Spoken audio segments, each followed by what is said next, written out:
1991 թվականի սեպտեմբերի 21-ին համազգային հանրաքվեով Հայաստանը հռչակվեց անկախ հանրապետություն։ Ցավոք, խաղաղ չէր անկախության ճանապարհը։ Դա ապոկալիպսիսի ճանապարհ էր։ Քանի երրորդ անգամ հայ ժողովուրդը ստիպված էր անցնել բռնության, արյան ու պատերազմի միջով։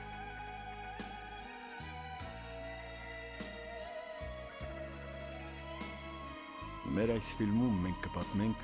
Հայաստանի պատմության ողբերգական էջերի մասին։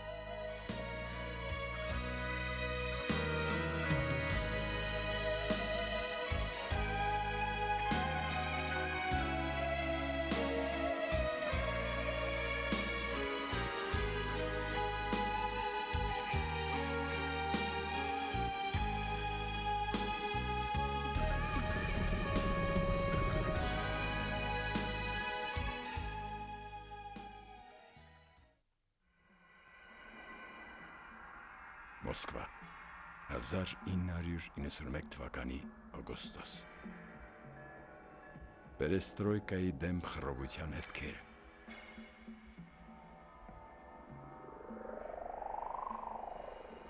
Ամբողջատիրությանը վերադառնալու ուժային փորձը տապալվեց։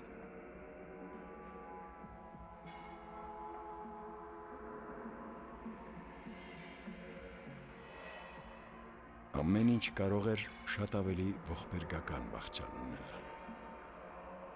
Սակայն կոմունիստական զառամյալ իշխանությունն այլևս անուժ էր, և զինվորները չկամեցան պաշտպանել այն։ Շուտով անսասան խորհրդային կայսրությունը պիտի վերջնականապես փլուզվեր։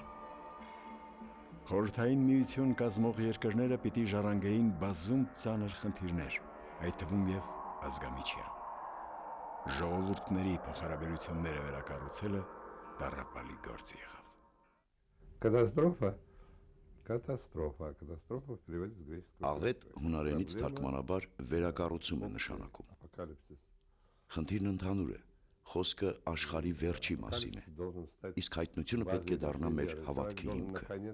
Մարդն ի վերջո պետք է մարդ դառնա, մինչև այժմ նա մարդ չէր։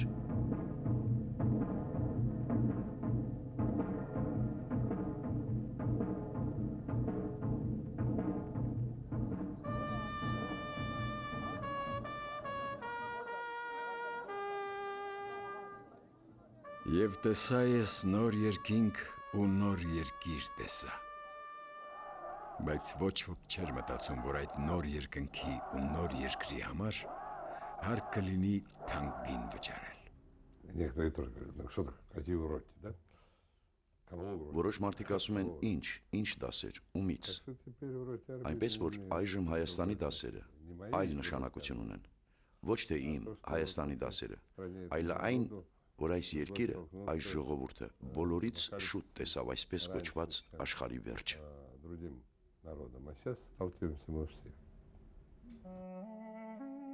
Երևանյան այս գերեզմանատանը հանգչում են Ղարաբաղյան պատերազմում զոհված զինվորները։ Այնպես պատահեց, որ հենց պայքարը հանուն Ղարաբաղի դարձավ այն ճանապարհը, որն անկախություն բերեց Հայաստանին։ Շատ թանկ եղավ անկախության գինը, ավելի քան 15,000 կյանք։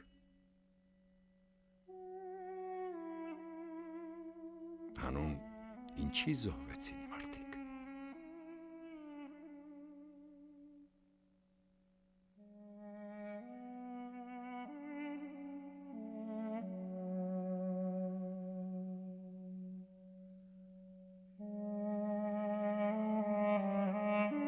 Ղարաբաղյան պատերազմի մասին քիչ բան գիտեն Ռուսաստանում, ասենք նաև մյուս երկրներում։ Մենք որոշեցինք այդ պատերազմի մասին խոսել դրա ակտիվ մասնակիցներից մեկի, Ալեքսանդր Թամանյանի հետ։ Մեզ պարտադրեցին պատերազմը, ինչին բոլորովին պատրաստ չէինք։ Սակայն այն այնքան մոտ էր ժողովրդին, որ բոլորը աղջիկներից սկսած, ես տեսել եմ գեղեցկուհի աղջիկների, ուսանողուհիների, որոնք այնտեղ կռվում էին։ Которые там воевали.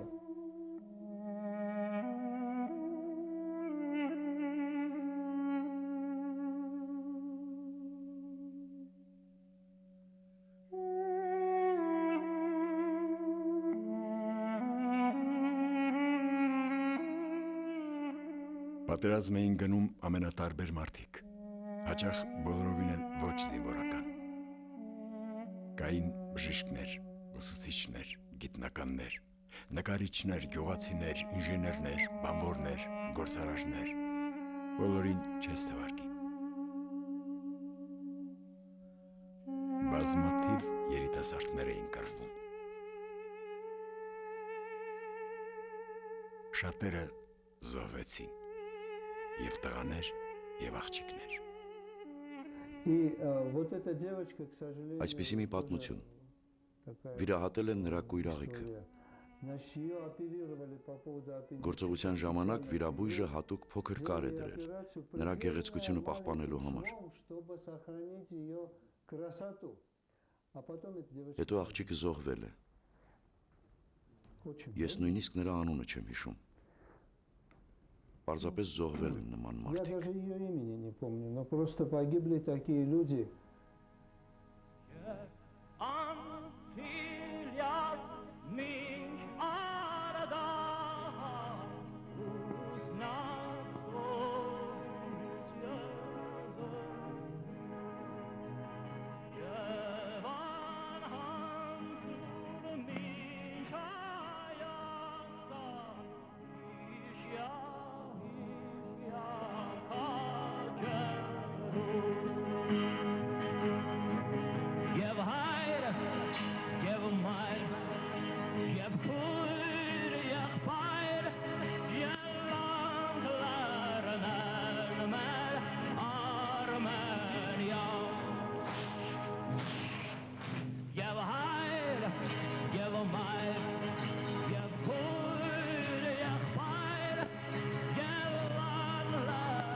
Give hide, give mine, give cool, give fire, give Armenia. Give hide, give mine, give cool, give fire, give Armenia.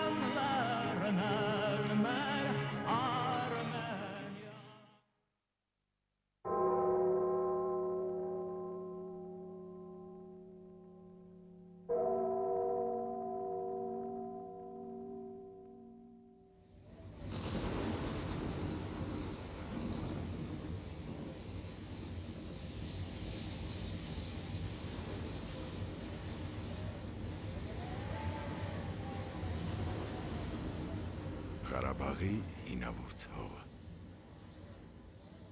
Հայերն ապրել են այստեղ հազարավոր տարիներ։ Այս հողը բազում պատերազմներ է տեսել, բազում վիշտ ու արյուն։ Մարդիկ միշտ սիրել են իրենց հողն ու կռվել նրա համար։ Ղարաբաղի հողը պահում պահպանում է քրիստոնեական սրբություններ։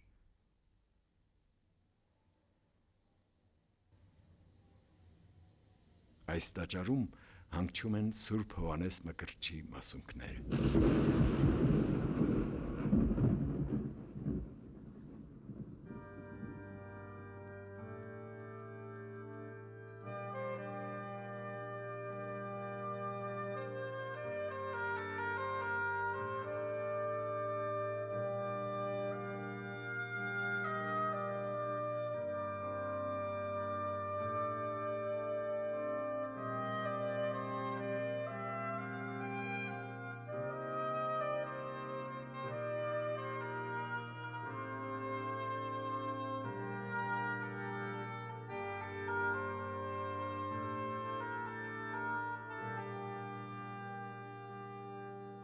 Բազում նվաճողներ շատ անգամ են փորձել ցրիվ տալ այս սուրբ քարերը։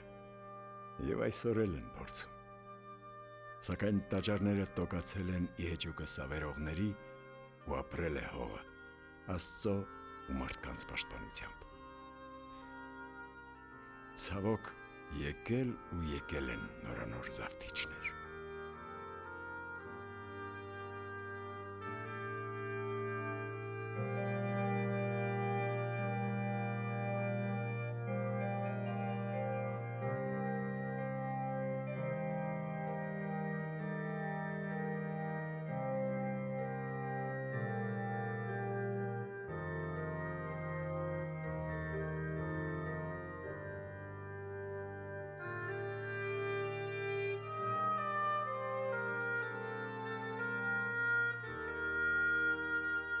Այս հողի ծանրածանր ճակատագրի մասին ենք խոսում Ղարաբաղյան թեմի առաջնորդ Պարքև arczepiskopոսի հետ։ Когда наступил период советского... Երբ Անդրկովկասում սկսվեց խորհրդային տիրապետության ժամանակաշրջանը, Արցախը կամ Ղարաբաղը Իոսիֆ Ստալինի կամային որոշմամբ որպես նվեր հանձնվեց նոր կազմավորված Ադրբեջանի սոցիալիստական հանրապետությանը։ Новообразовавшейся Социалистической Республики Азербайджан. От Армении отцепили и передали... Հայաստանից անջատեցին ու փոխանցեցին։ Եվ երբ Հայաստանը դարձավ խորհրդային, ինքը Ստալինը խոստովանեց, որ Ղարաբաղը, Զանգեզուրն ու Նախիջևանը հայկական հողեր են եւ միշտ հայկական են եղել։ 21 թվականի ամռանը գումարվում է տխրահռչակ կավբյուրոն։ Այսօր ասում են Ղարաբաղը հայկական տարածք է։ Հաջորդ օրը թե չէ, հայկական չէ։ Դրա համար էլ խնդիրը ինքնին արհեստական է։ Այդ խառնաշփոթը ինչպես Կովկասում, այնպես էլ Միջին Ասիայում ոչ թե միայն ընկեր Լենինի եւ Ստալինի, այլև ընկեր Տրոցկու եւ մյուս տականքների անառակ ձեռքի գործն է։ Եվ այդ անառակ ձեռքն էլ ծնեց այս խնդիրները, որոնք մինչև այժմ չենք կարողանում լուծել։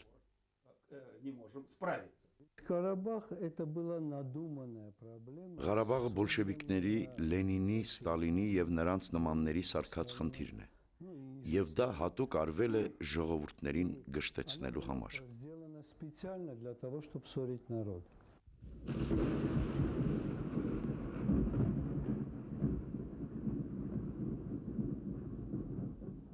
Армяне ставили вопрос о том, чтобы... Իսկ հայերը Ղարաբաղը Հայաստանին վերադարձնելու հարց էին բարձրացրել Ստալինի, Խրուշչովի, Բրեժնևի ժամանակ, սակայն հարցը խաղաղ չլուծվեց։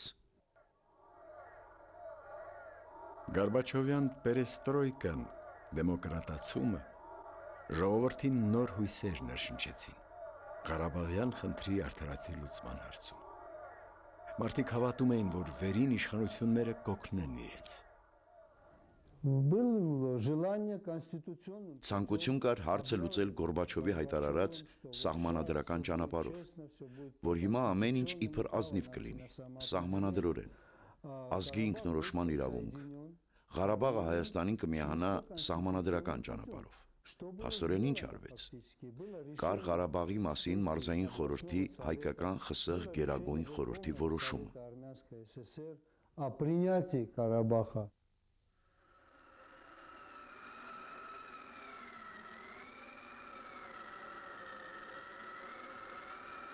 Մարդկանց թվում էր, եթե մի քիչ էլ պնդեն, հարցը կլուծվի։ Առավել ևս, որ Ղարաբաղում ապրող ադրբեջանցիների եւ հայերի միջև ազգամիչյան լուրջ առճակատում չկար։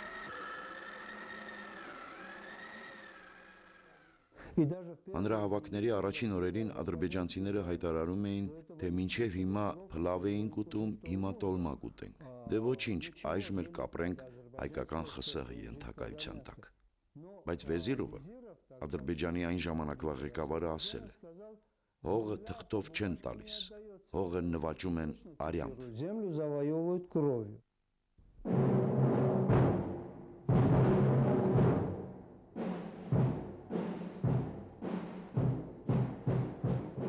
Առաջին արյունը թափվեց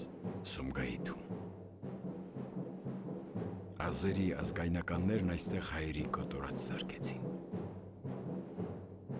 Ջարդարարները խուժում էին հայերի տները, կողոպտում էին, բռնաբարում, սպանում։ Ասես կրկին վերակենդանացել էին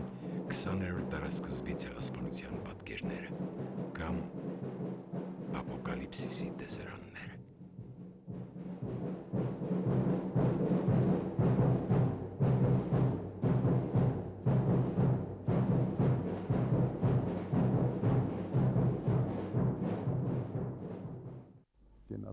Ահավոր ցեղասպանություն էր։ Սումգայիթից նրանք մեզ ոչ թե քշում էին, նրանք մեզ ուղղակի ֆիզիկապես ոչնչացնում էին։ Դա չէ որ քաղաքականություն է, պետական քաղաքականություն։ Կենտրոնական իշխանությունները ոչինչ չէին ձեռնարկում։ Սովետական զորքը միջամտեց միայն 3 օր անց։ Իսկ Գորբաչովը հայտարարեց, թե մենք ուշացանք մի քանի ժամ։ Սուտ։ Գորբաչովը չէր ցանկանում հարցը լուծել, բայց կարելի էր լուծել։ Այն ժամանակ դեռ իշխանություն կար, որտեղ պետք էր օգտագործել իշխանությունը, չցանկացան։ Հույսերը կապված վերին իշխանության հետ խորտակվեցին։ Հայաստանը թաղում էր իր զոհերին։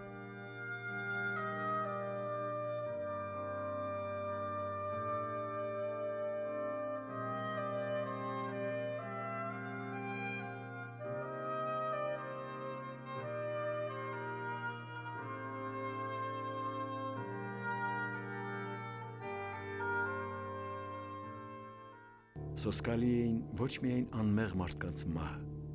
այլև կառավարության ստերը։ Սումգայիթյան իրադարձությունները մատնվում էին լռության։ Մեղավորները մնում էին անպատիժ։ 88 թվականին Սումգայիթի հայտնի ջարդերից հետո հայերը նորից հայտարարեցին. բավական է, մենք չենք կարող ապրել փաստորեն թուրքական պետության կազմում։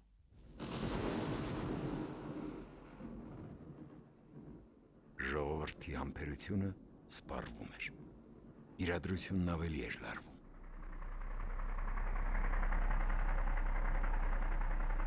Կենտրոնական իշխանությունները առաջվա պես ապավինում էին ուժին, ահաբեկմանը, չհասկանալով, որ տանկերով հարց չես լուծի։ Ամենայն դեպս Երևանում։ Սումգայիթի ողբերգությունը վերջինը չէր։ Հետո գալու է կոտորածը Բաքվում։ Կրկին սպանվածներ, վիրավորներ, բռնաբարվածներ, կողոպտվածներ։ Տեղահանված բաքվահայերն։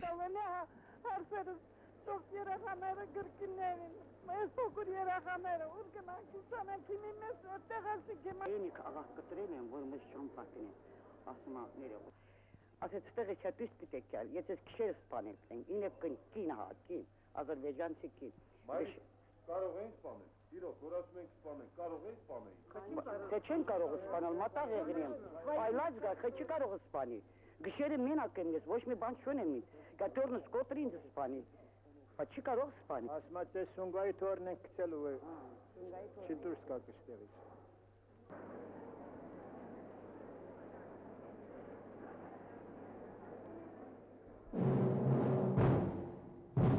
Իսկ կենտրոնը նորից հույսը դրել էր ուժի վրա։ Նորից զրահատեխնիկա Երևանում։ Ժողովրդի ու իշխանության դիմակայությունը սաստկանում է։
Մինչդեռ Ղարաբաղում իրադրությունը սրվում է։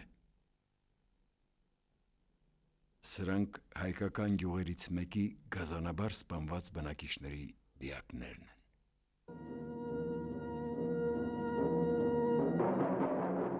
Ղարաբաղի հայերի կյանքը անտանելի է դառնում։ Մահացու սպառնալիքը ստիպում է մարդկանց լքել իրենց օջախները, հայրենիքը։ Այս կադրերը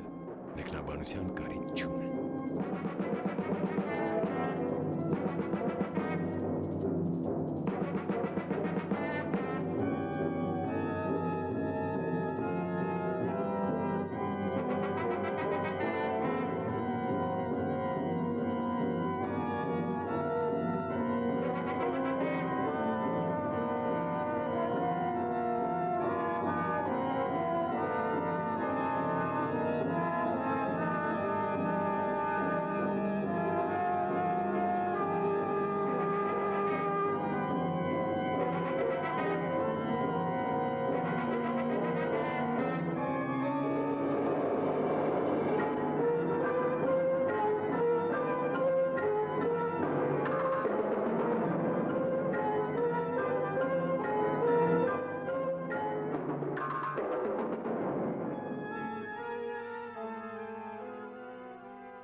Մի նոր դժբախտություն է վրա հասնում Հայաստանին։ Երկրաշարժ։ Թշնամու չարությանը գումարվում է տարերային աղետը։ Ահավոր ավերածություններ։ Հազարավոր զոհեր ու հաշմվածներ։ Համայն Հայաստանը դառնում է վշտի երկիր։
В Армении всегда все одновременно, и она какая-то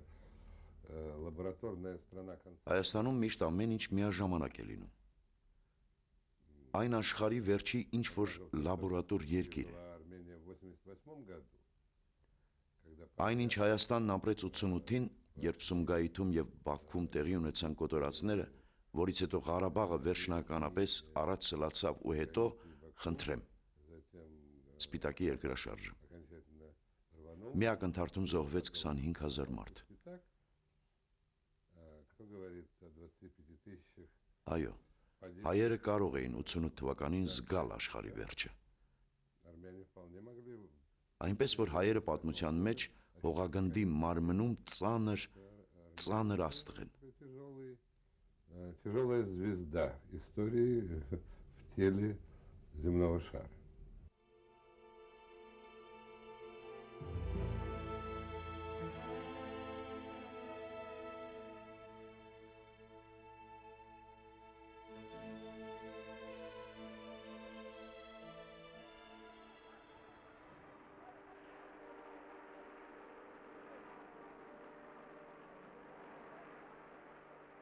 Բոլոր երկրները մարդասիրական օգնություն են ուղարկում։ Ցավոք, շատ ժամանակ այնտեղ չէր հասնում։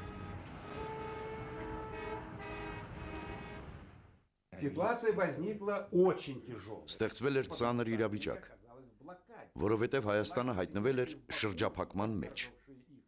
Եվ Բաքվի իշխանությունները, եւ նրանց աջակցող թուրքերը շրջափակել էին փոքրիկ Հայաստանը։ Ավելին, աղետի գոտի էին հասնում ցեմենտի պարկեր, որոնք թրջված էին, իսկ հավաքովի տնակները ջարդված, որովհետև հիմնական երկաթուղին անցնում էր Ադրբեջանով։ Шли сборные домики уже разломанные.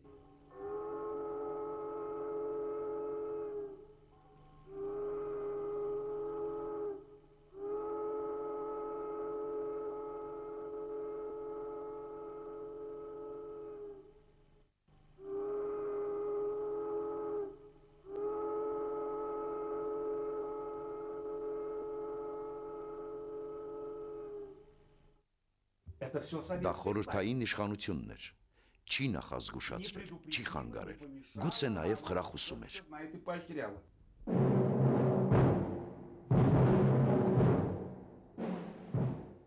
Եվ նորից զինվորներ հայտնվեցին Ղարաբաղի փողոցներում։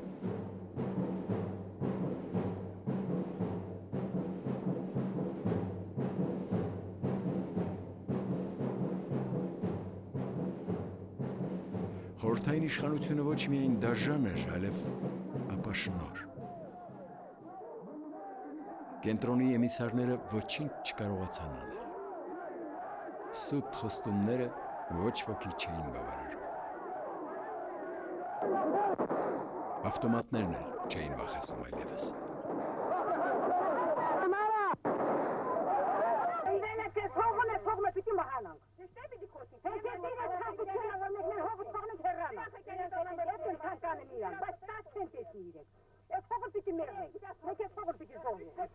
Ղարաբաղում շարունակվում էր բռնի տեղահանությունը գյուղերից։ Այս երեխաները դեռ չեն հասկանում ինչ է կատարվում, իսկ մեծահասակները ինքնապաշտպանության ջոկատներ են ստեղծում։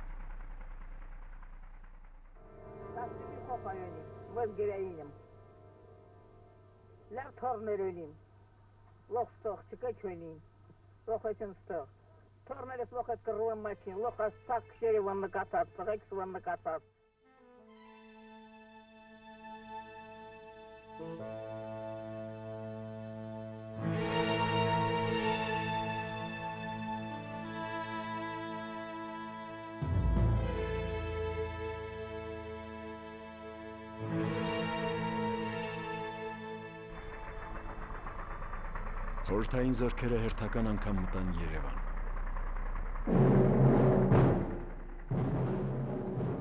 Արվեց արդեն ոչ առաջին փորձը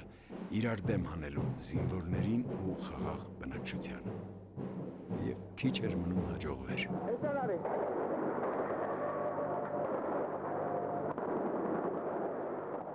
Բարեբախտաբար իր ողջ ողբերգականությամբ հանդերձ այս մարտը Երևանում ծավալուն բնույթ չստացավ։ Զորքի հետ հաջողվեց լեզու գտնել։ Եթե մեկ մտածում եք ես ամեն ինչի վերջտակ նորմալ ցույց վիճակից, միակ տարբերակը դուս նորմալ մենաշյան հասկանալով, դες հետ տանջելնա, հետ քաշվելնա, ասեմ պայմանը։ Ինչպես Սուրբովի հետ հատիկում եղավ, նա ասել էր, որ եթե կրակը դադարեցնեք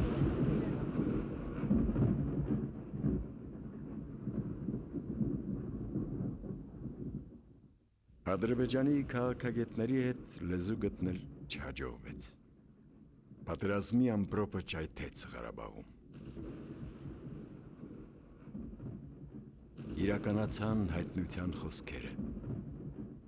Առաջին հրեշտակը շեփորեց եւ կարկուտ ու հուր տեղաց արյան հետ միախառ։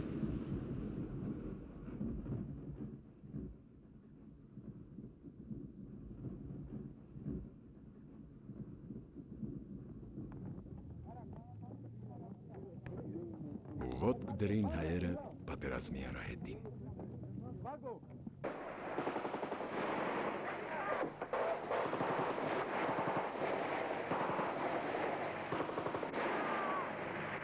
Ну что, открываем огонь, нет? Да, конечно. Ну давай, цель 108. Давай.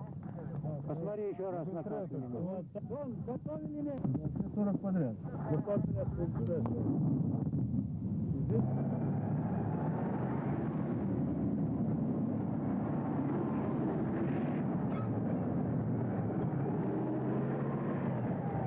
Այդ Այդ պատերազմում կռվում էին տարբեր տարիքի, տարբեր զբաղմունքի, տարբեր սոցիալական կարգավիճակի մարդիկ։ Պատերազմի մասին կարճ չես պատմի։ Այստեղ շատ էր դաժանությունը, շատ էր անձնազոհությունը, շատ էին տառապանքը, մահերը, հերոսացումը։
Եղավ մի պահ,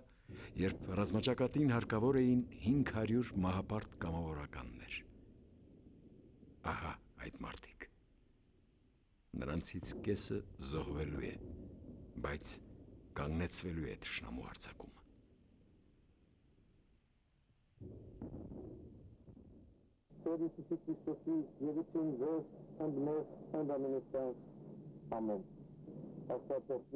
Այս պատերազմի մասին խոսում էին իբրև ինչ-որ զինյալների, ինչ-որ աննշան բախում։ Իրականում դա իսկական պատերազմ էր, հրետանիով, տանկերով, օդուժով, խոշոր ճակատամարտերով։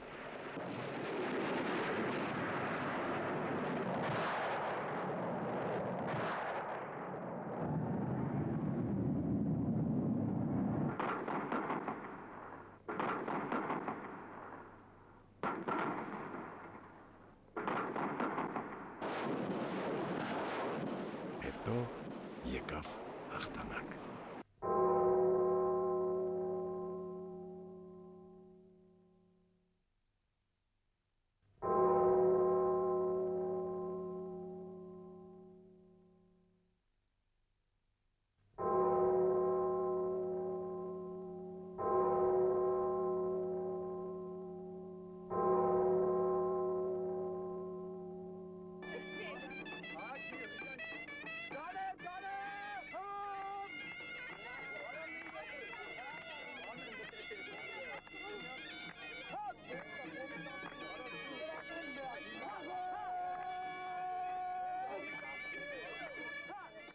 Я думаю, что вот такая Կարծում եմ, որ Ղարաբաղյան պատերազմում հաղթանակը թեկուզ եւ արյունալի, բայց հեշտ ձեռք բերվեց այն պատճառով, որ ադրբեջանցի զինվորները զգում էին, որ կռվում են ոչ իրենց հողի համար։ что эта территория для них чужая.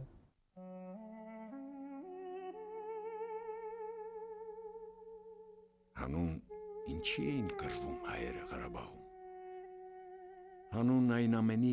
ինչն ամփոփում են այս հավերժական քարերը։ Օրինակ հանուն այն բանի, որ կարելի լիներ վերականգնել այս հնամյա տաճարը ու վերստին բարձրացնել Սուրբ խաչը նրա գմբեթին։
Տարածիորեն 7 տարում հազարավոր վանքեր ու եկեղեցիներ փակվեցին ու ավերվեցին։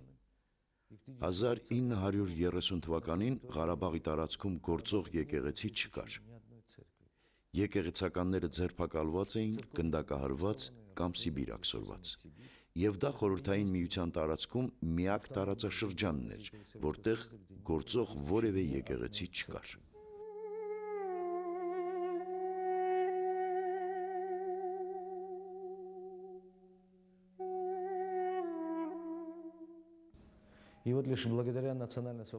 Եվ ահա 1988 թվականին սկսված ազգային ազատագրական Ղարաբաղյան շարժման շնորհիվ հնարավոր եղավ նորից բացել Ղարաբաղի վանքերն ու տաճարները։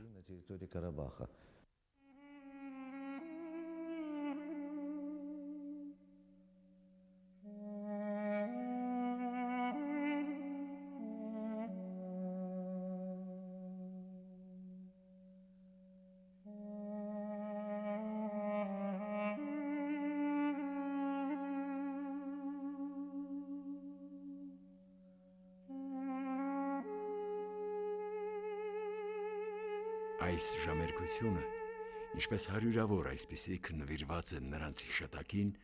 ովքեր իրենց կյանքը զոհեցին հանուն մարտական ընկերոջ ու ժողովրդի, հանուն Ղարաբաղի, հանուն անկախ Հայաստանի։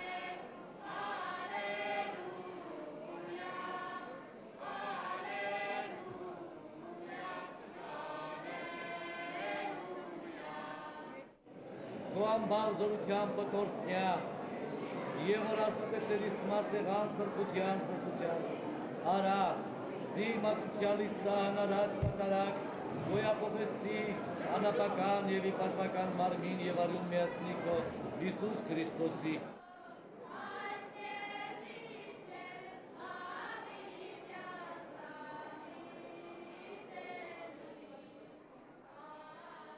Ղարաբաղն այսօր էլ մնում է չճանաչված պետություն։ Պատերազմը պաշտոնապես չի ավարտվել, կնքվել է հրադադար, իսկ Ղարաբաղյան հանգույցը տակավին չի քանդվել։ Հայաստանում եւ ոչ միայն Հայաստանում ճամփորդելիս մենք հարց էինք տալիս. որն է ելք։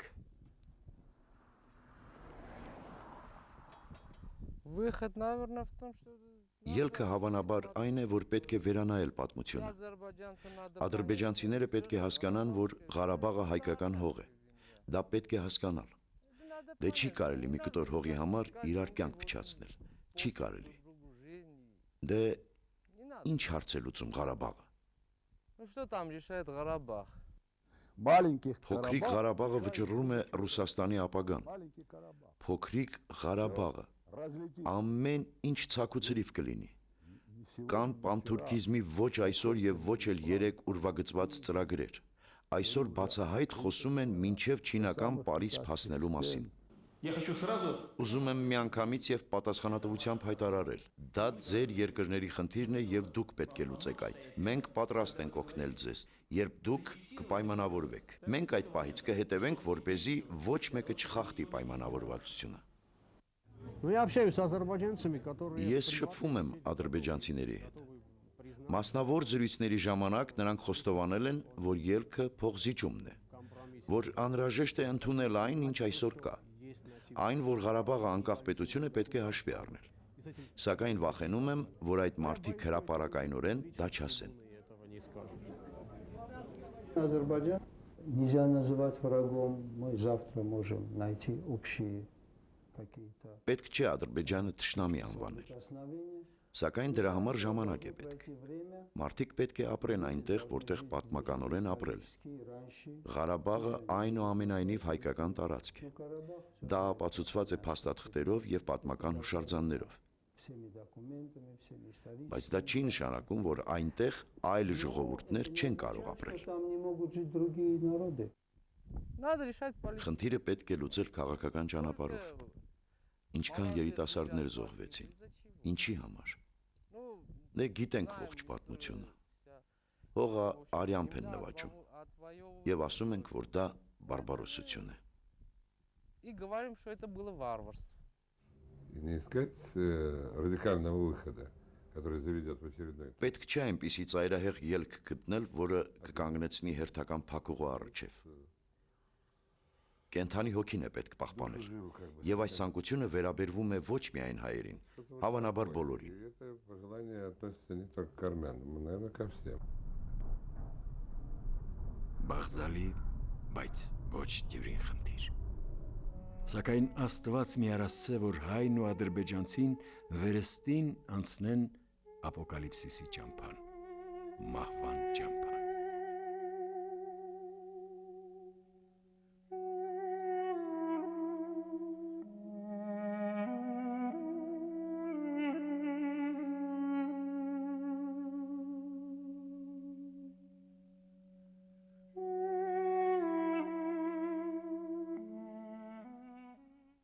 Երբ մենք ընտրում էինք անկախության ուղին, հասկանում էինք, որ դա դժվարին է,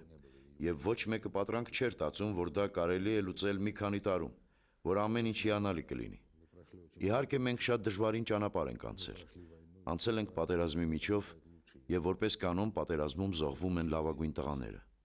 ինչը նաեւ մեզ մոտ եղավ։ Ցավոք, մեր լավագույններից շատերը զոհվեցին պատերազմի տարիներին, եւ մեզ պարտավորեցնում է նաեւ նրանց հիշատակը։ Մեր հռչակած ուղուց շեղվելու իրավունք մենք չունենք։ Ղարաբաղյան շարժումը ծնեց նոր քաղաքական պարագլուխներ։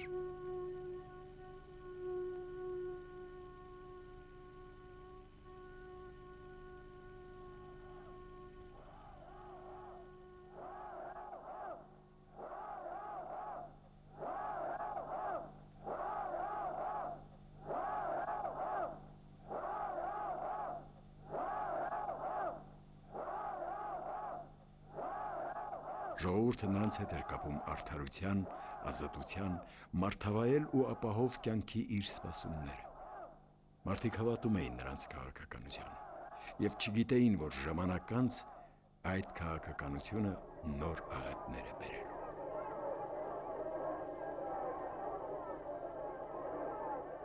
Ապագան չարդարացրեց ժողովրդի սպասումները։ Արդեն այն ժամանակ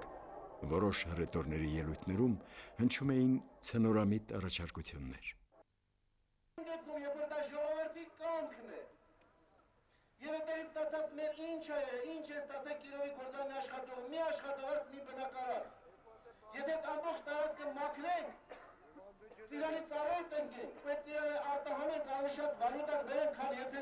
գործարանը մեր ժողովրդին մի այսքան օգուտ է տվել։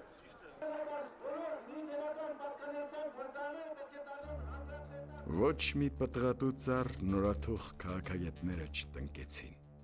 փոխարենը որքան հատեցին։ Դրախտային պարտեզ ինչ խոսք չստեղծեցին, փոխարենը թվում էր եկել է աշխարհի վերջը։ Եվ մարդիկ հերթական անգամ խաբվեցին։ Մենք դեռ կպատմենք, թե ինչպես եղավ դա։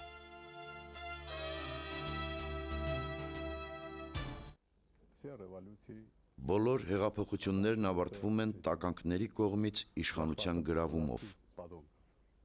Դա օրինաչափություն է։